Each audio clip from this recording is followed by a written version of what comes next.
Bonjour à tous et à toutes, chers adhérents de BHC. Dans la paracha, Moshe Rabbeinu dit au peuple juif que Dieu s'est fâché contre moi énormément à cause de vous. Et c'est pour ça que je ne rentre pas en Eretz Israël. Les commentateurs posent la question pourquoi Moshe se fâche contre le peuple juif. C'est pas à cause d'eux, c'est à cause de toi. Tu as frappé le rocher au lieu de lui parler. C'est ton problème. Alors il te revient une punition. Ça n'a rien à voir avec le peuple juif. Le Ran, Rabbeinu Nissim, dans ses drachot, le premier dracha, il explique une chose extraordinaire. Le Even Ezra nous dit que un rocher ne parle pas. Et donc, la langue avec laquelle on parle avec un rocher, c'est avec des coups, ça n'a rien à voir avec parler. Moshe Rabbeinu n'a certainement pas reçu une punition parce qu'il n'a pas parlé au rocher, puisqu'on ne parle pas à un rocher. Et donc, le Ran explique que le problème de Moshe Rabbeinu, c'est pas qu'il a frappé le rocher, mais c'est qu'il a donné un surnom au peuple juif. Avant de frapper le rocher, il a dit Shim'una Amorim, écoutez-moi les rebelles. Et le Ran explique qu'il est possible que chaque juif, en tant que particulier, il est un rebelle.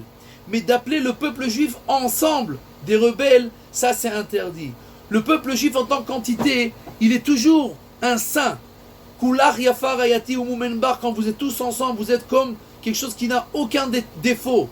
Et donc, le problème c'est la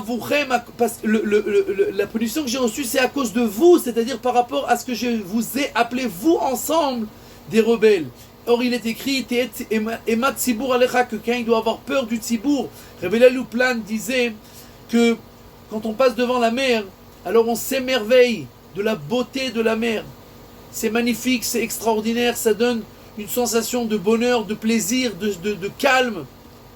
Or, si on sort un verre d'eau de la mer, certainement cette eau sera sale, n'aura aucune image, aucune belle image.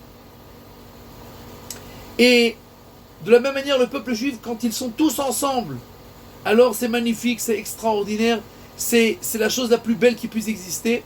Et c'est possible que quand on prend un d'eux et on le sort, alors il n'a aucun lieu d'être et il n'a aucune place. Et donc, le problème de Moshe Rabbeinu, c'est d'avoir donné au peuple juif ce surnom de rebelle. Rabbi Israël Salin disait que quand le peuple juif est ensemble, alors ils sont tous des saints, tous des Kedoshim, tous des Géonim, sont tous des génies, sont tous des tzadikim.